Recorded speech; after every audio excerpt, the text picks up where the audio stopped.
noite. Boa noite. Dizer que é uma alegria imensa estar aqui com vocês hoje, conhecer aqui a ocupação que eu não conhecia, mas tinha notícias, vocês fazem notícias, corre longe, e dizer que é uma alegria ver a resistência do povo, de homens, mulheres, jovens, lutando pelos seus direitos. Então, um prazer muito grande estar aqui com vocês. Quero fazer uma saudação muito especial ao William, que está aqui, nosso vereador, e em seu nome, William, saudar todos os vereadores que estão aqui. Cumprimentar você pela sua batalha e pela sua força. Ao Boulos, esse grande companheiro, guerreiro, Boulos tem se mostrado uma das lideranças mais ativas que nós temos hoje no Brasil e lutado muito pelo povo. Eu tive a oportunidade de estar com o presidente Lula lá em São Bernardo do Campo, naquela ocupação, quase tão grande quanto essa, não é, Boulos? E que fez uma manifestação lindíssima no centro de São Paulo, mostrando a força do povo e fazendo com que o governador Geraldo Alckmin começasse a abrir uma negociação. Parabéns e muito obrigada pelo convite, por estar aqui. Fazer uma saudação também à Marcela, presidente do pessoal de Campinas, as mulheres têm sido protagonistas, né, nos movimentos sociais e na política. E vamos ser bem realistas, em se tratando de ocupação, as mulheres são as que mais têm resistência. Que tem que ficar ali segurando as pontas com os filhos, com todas as limitações que tem, e ficam e aguentam firme. Então, minha saudação muito especial às nossas companheiras mulheres. Ao Alexandre, que está aqui, que faz parte dessa luta, defendendo juridicamente. Eu sei o quanto é difícil essa defesa. Eu sou formada em Direito e a minha primeira atuação foi no movimento de moradia em Curitiba. Nós fizemos uma ocupação em 7 de setembro, num lugar chamado Ferrovila. Era ao longo da Vila Férrea, na zona sul de Curitiba.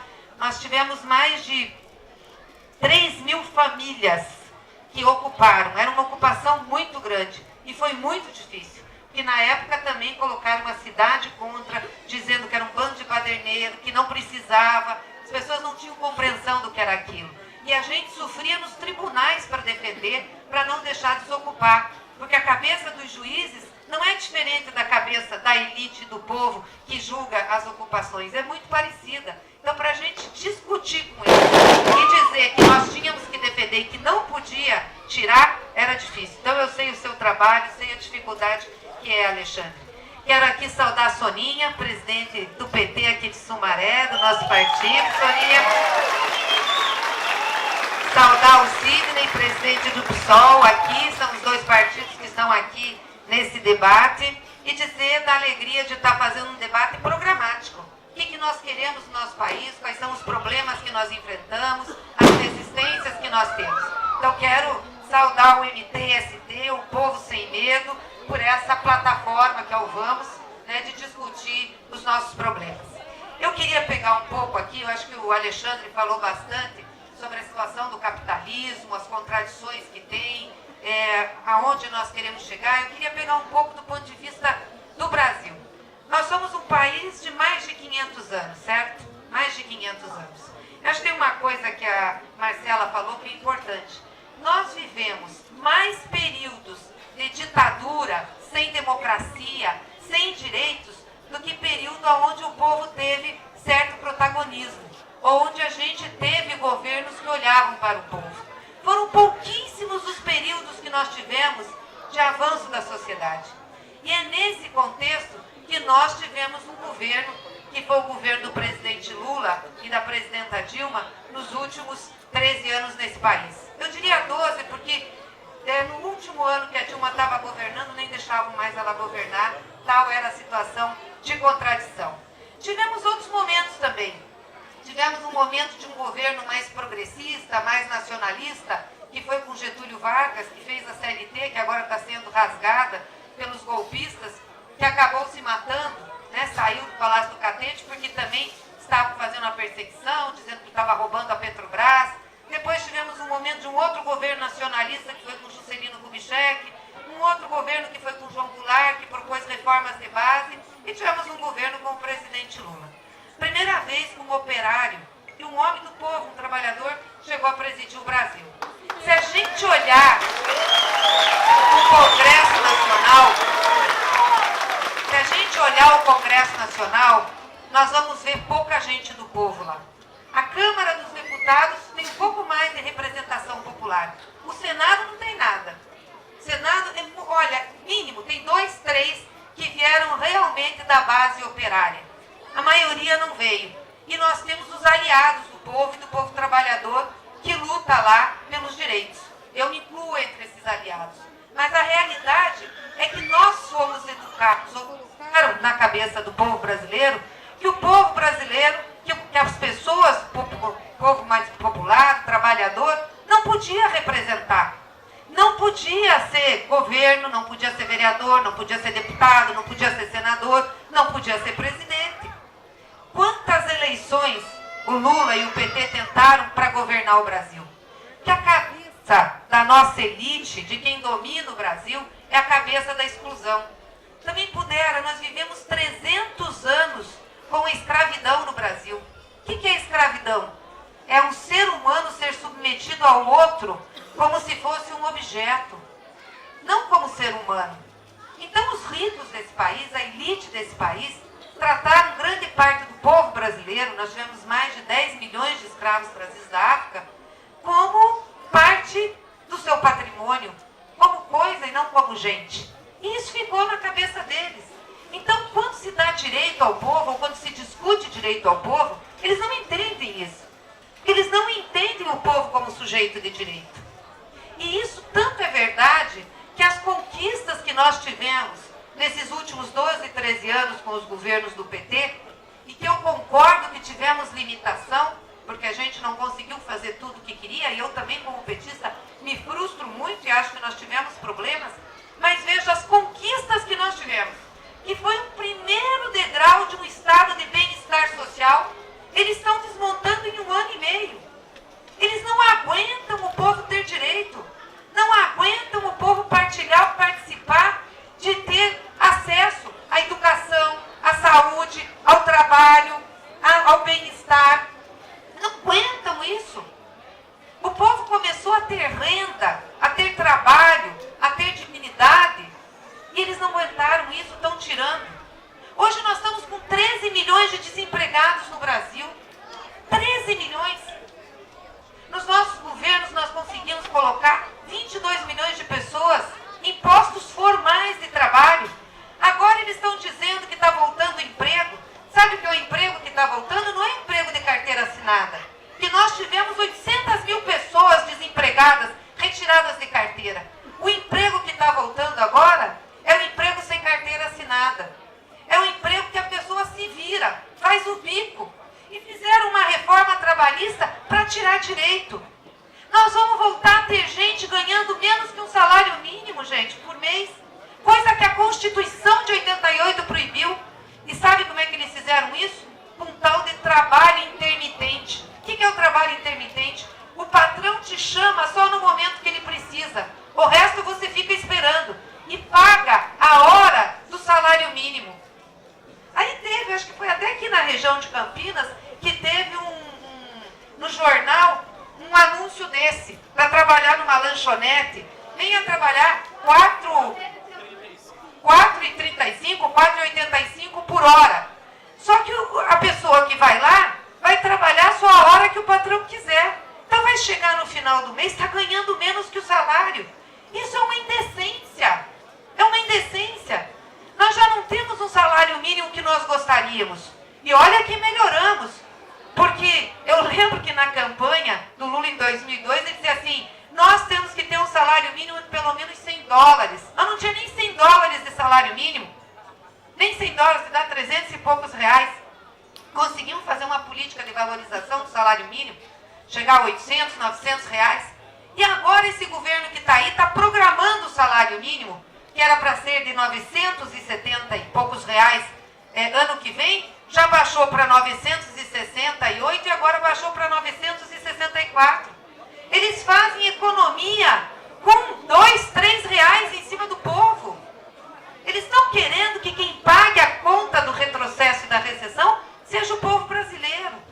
Então é dentro contradição que a gente está vivendo no Brasil. E é dentro dessa contradição que nós fizemos um governo com todos os problemas que nós tivemos, um governo com todas as limitações. E uma coisa eu concordo com a Marcela, e que nós tínhamos que ter enfrentado. Duas, que eu acho que seriam fundamentais para a gente fazer mudança, e nós não tivemos correlação de força e não fizemos o enfrentamento. A primeira, a reforma política, que nós não conseguimos fazer para mudar o sistema político que elege o Congresso que está aí. Vocês podem ter certeza de uma coisa, se nós não mudarmos o Congresso, nós podemos eleger um presidente, que ele sozinho não vai conseguir fazer. Porque não consegue fazer as reformas, gente. O Congresso Nacional não apoia. Vocês viram o que foi o impeachment da Dilma? Vocês viram aquela sessão horrorosa dos deputados lá, votando por todo mundo, menos pelo crime, porque não tinha crime para tirar a Dilma, pois tiraram.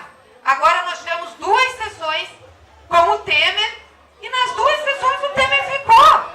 O Temer, que foi pego gravando no Palácio do Jaburu, dizendo que tinha que manter a mesada com o Eduardo Cunha, que o assessor estava com mala de dinheiro, que o ministro tinha um apartamento cheio de caixa de dinheiro. O Temer, eles deixaram.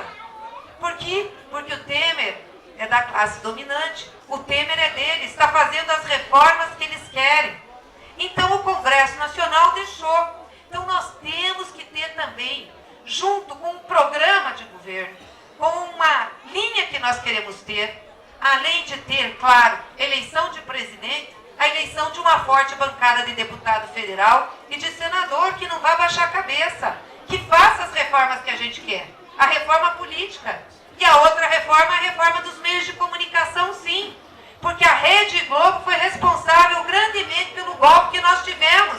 E tem que regular a mídia. E não é regular no sentido do que ela vai falar. Fale a besteira que quiser. O que não pode a Rede Globo ter todas as retransmissoras que tem no país. Fala uma coisa lá em cima e passa para todo mundo, é só a verdade dela que basta. E ela entra todos os dias nas casas das pessoas falando isso. E fazendo campanha contra a maioria do povo. Então, isso nós vamos ter que enfrentar. É fácil? Eu acho que não vai ser. Eu acho que agora a gente tem mais poder, inclusive com as mídias sociais, para fazer esse enfrentamento. Mas o fato é, gente, que nós precisamos grandemente ter clareza do programa que nós queremos. E vamos ter que reconstruir o que eles estão destruindo. Por exemplo, em relação à moradia. Nós lançamos um programa chamado Minha Casa Minha Vida, que contratou mais de 4 milhões de moradias. Mais de 4 milhões de moradias. Feita por empresas, com prefeituras, feitas também por entidades, né? Inclusive, eu lembro que o Boulos, quando estava já no final do governo Dilma, já tinha contratado uma parcela de moradias exatamente pelo sistema entidade. Já estava bem avançado. Eles tiraram a Dilma, suspenderam Minha Casa Minha Vida. O Minha Casa Minha Vida financiava imóvel para a parcela que mais precisa da população, com um grande subsídio. Porque senão o povo não tem como pagar, gente. É muito caro pagar o juro que nós temos. Então subsidiava, baixava juro e fazia. Foi o maior programa de habitação popular que nós tivemos na história do Brasil. Aliás, eu diria um dos maiores do mundo. Vários países vieram aqui conhecer o programa Minha Casa Minha Vida. O que fez esse governo? A primeira coisa, quando entrou, suspendeu o programa. Tirou o FGTS, que ajudava no financiamento, dizendo que não podia colocar o FGTS. O FGTS é dinheiro do povo brasileiro, do trabalhador, e era remunerado pelo Tesouro para poder fazer as moradias. E agora a Caixa Econômica está financiando o quê? Moradia acima de 800 mil reais. A Caixa Econômica voltou a financiar moradia para quem tem dinheiro, para os ricos, para os que conseguem pegar crédito e pagar. Assim como o Banco do Brasil também parou de financiar o Pronaf, está diminuindo, que é para o pequeno agricultor, para o sem terra, e está financiando os grandes. É a inversão total que nós temos das prioridades e dos programas que beneficiam o povo brasileiro. Por quê? Porque a cabeça deles não é a cabeça do povo. Minha avó tinha um ditado que dizia: a tua cabeça dá importância onde os teus pés pisam. Quem não pisa onde o povo está, não consegue dar importância para o povo. Não sabe o que é a contradição e a realidade da luta. O Lula diz uma coisa: foi preciso um homem do povo que passou fome subir à presidência da República para a gente ter um programa para acabar com a fome. E eu me lembro quando a gente lançou o programa, lá em 2002, eu lembro que tinha muita crítica. Primeiro era o Fome Zero, depois ao Bolsa Família, mas o Lula disse assim: o que vai melhorar o enfrentamento à pobreza é a valorização do salário mínimo e o emprego. E foi isso que melhorou o país. Foram os 22 milhões de empregos formados e a valorização do salário mínimo. Mas o Bolsa Família foi importante. E ele disse o seguinte: sabe por que é importante? Só fala Bolsa Família é um programa compensatório menor quem nunca passou fome na vida. Porque quem passou fome, como eu, que teve que ver calango no Nordeste, teve que viver disso, que viu a minha mãe, diz ele, viu a minha mãe passando fome para dar comida aos filhos, só quem passou fome sabe o que é a importância de um programa como esse. Isso é fundamental. Comer é fundamental. Comer é fundamental. E infelizmente nós estamos voltando a ter fome no Brasil. Algo que eu pensei, gente, que nós já tínhamos superado. Que nós temos ainda muito que caminhar. Nós ainda temos muita pobreza, muita dificuldade, muita falta de acesso à educação, à saúde. Mas pensei, fome nunca mais, não é possível. Um país que produz alimentos como o Brasil, pois nós estamos voltando a ter fome. Por conta do desemprego e por conta dos programas sociais. Eles estão diminuindo o Bolsa Família agora. Num país que tem 13 milhões de desempregados, aonde a gente tinha que fazer um cinturão de proteção social mais forte. Acabando com Minha Casa Minha Vida, acabaram com o emprego, porque a construção civil empregava. A Minha Casa Minha Vida não era só acesso à moradia, era acesso ao emprego, era a movimentação da economia, nos pequenos municípios a compra de material de construção. Eles terminaram com isso. Agora estão acabando com o Sistema Único de Assistência Social, cortaram o SUAS, que era um programa importante. Estão fazendo um recadastramento, quero dizer aqui para vocês, do BPC, que é o Benefício de Prestação Continuada. Esse benefício é para quê? Para aquelas pessoas que não conseguiam pagar o INSS e que têm mais de 65 anos, para não ficar sem uma renda. E para as pessoas com deficiência física, o Estado nunca tinha se importado. É um salário mínimo. Eles estão fazendo um recadastramento desde julho do ano passado, mas não fizeram uma campanha para informar a população. Só para vocês terem ideia, me chegou um dado de Minas. Em Belo Horizonte, só Belo Horizonte tem mais de 15 mil pessoas no BPC. Até agora se recadastraram 1.400 e vai terminar 31 de dezembro. Então o que eles querem fazer? Pôr a responsabilidade do benefício em cima da pessoa que tem dificuldade e que não sabe que tem que recadastrar. É essa a cabeça de quem está governando o Brasil. Portanto, eu acho que o momento que nós estamos vivendo, gente, é um momento que requer a união daqueles que acreditam que nós podemos fazer diferente. Que nós podemos construir algo alternativo à sociedade que está aí. E sabemos que não é fácil. Nós não vamos reconstruir em 13 anos, 500 anos de história. Nós não vamos mudar profundamente uma história de subjugação do povo, do jeito que eles governam o Brasil, em pouco tempo. Nós temos que construir as condições para isso. Por isso, a luta é importante. Por isso, a consciência na luta é importante. E a demonstração que vocês estão dando hoje aqui é sensacional. O Boulos me falava, o William também. Aqui vocês já têm 5 anos de ocupação. As casas já estão construídas. Eu sei que tem risco de despejo, mas eu dizia para eles, despejo aqui vai dar morte. Que ninguém vai sair manso aqui. Não pense que vão entrar aqui, querer destruir casa e levar. Vai ter resistência. Então, a situação de vocês é diferente da situação lá em São Bernardo do Campo, que é muito mais vulnerável. Mas mesmo assim vocês vêm para um debate político. porque vocês aprenderam na luta que o debate político é importante e que é na política que a gente faz a luta e se fortalece.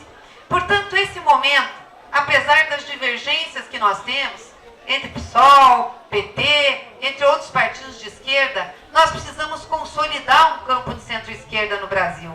Porque a questão não são só as eleições de 2018. O PSOL vai ter candidato, o PT tem o Lula, outros partidos têm, e é legítimo que tenham. É legítimo que tenham.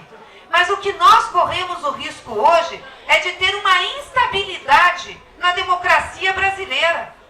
Eles, para tirarem um governo progressista, tiveram que dar um golpe, porque ganharam na eleição. Estão perseguindo o Lula porque sabem da força que ele tem na disputa eleitoral brasileira.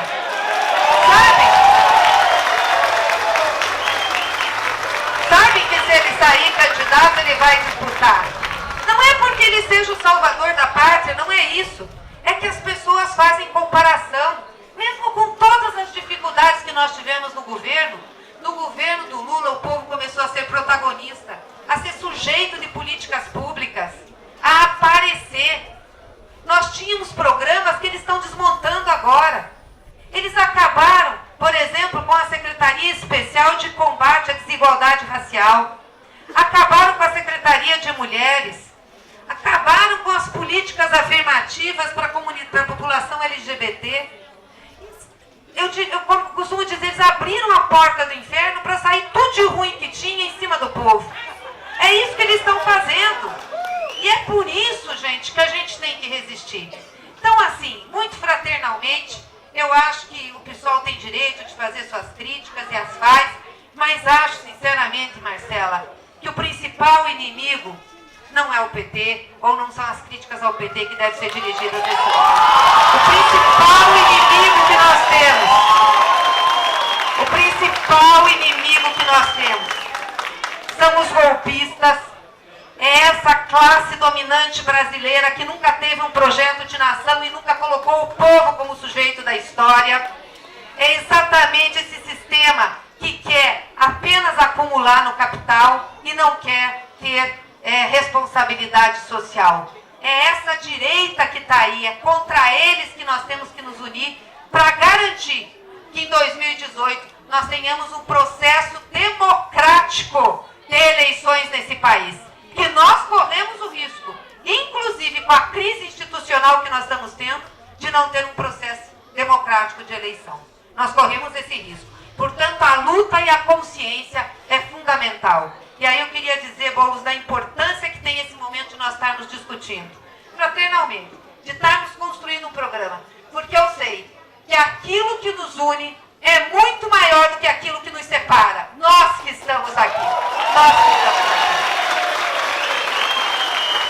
E, portanto, temos que caminhar juntos nesse sentido. Queria dizer para vocês que nós vamos estar lá no Senado da República, vamos estar junto aqui na rua, nos movimentos, construindo essa plataforma que o povo quer. Que o povo quer governar. O PT também está fazendo essa discussão, mas acho importante fazer junto com o MTST, com o Vamos, com a Frente Brasil Popular, com todos aqueles que querem um país democrático, um governo progressista, popular e que melhore efetivamente a vida da maioria do povo brasileiro. Viva o trabalho de vocês,